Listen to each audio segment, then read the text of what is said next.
দেখো সকাল সকাল উঠে আমি একটু কাজ সেরে নিচ্ছি আজকে, কারণ আজকে রবিবার।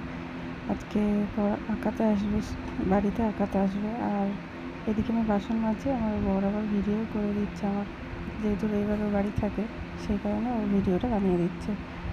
বাসনগুলো মাজা হয়ে গেছে। আমার মেয়ে এদিকে ম্যাগি বসিয়েছে, ওর খিদে পেয়েছে, যেহেতু এখনও ম্যাগি বানাতে শিখেই গেছে, যার কারণে ও একাই ম্যাগি বানিয়ে খেয়ে নেয় খিদে পেলে, আমাকে আর বানাতে হয় না।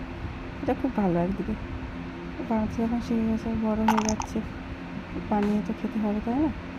এই যে এখানে ম্যাগি ফুটছে, আর একটু বাকি হয়ে যাবে। আমি তাড়াতাড়ি ঘরটাও মুছে নিচ্ছি। মুছতে মুছতে হাঁপিয়ে গেছি, বসে পড়েছে এবার, এত দিন দিন মোটা হয়ে যাচ্ছে। গাছটা দেখো, বড় অনেক, কিন্তু ফুল ফুটেছে একটাই। একটু আগে যা রোদ দিয়েছিল, মানে বেরোনো যাবে না এমন অবস্থা। এখন আবার মেঘলা, জল ভরে গেছে, কিন্তু বন্ধ করার লোক নেই এখানে।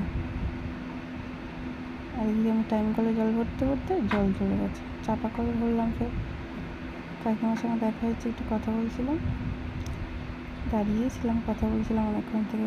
জানোই তো মেয়েদের একটুখানি দাঁড়ালেই কথা শুরু হয়েছে। তারপরে দেখছি স্যারও চলে এসছে আঁকাতে, এদিকে অভিও চলে এসছে আঁকতে। এদিকে দেখো অভি কী খুঁজছে ব্যাগের ভিতরে, খুঁজে আর পাচ্ছে না। ও, দুটাকে খুঁজে পেয়েছে ব্যাগের ভিতর থেকে, ওটা আবার একটু স্যারকেও দিয়ে দেবে সেটা। এখানে আমি ওকে বলেছি নতুন একটা রঙ কিনেছিস, করে আমাকে দেখা। এমন রঙ খুললো, ব্যাস হয়ে গেল সব এলোমেলো। সবাই খুব মন দিয়ে রঙ করছে।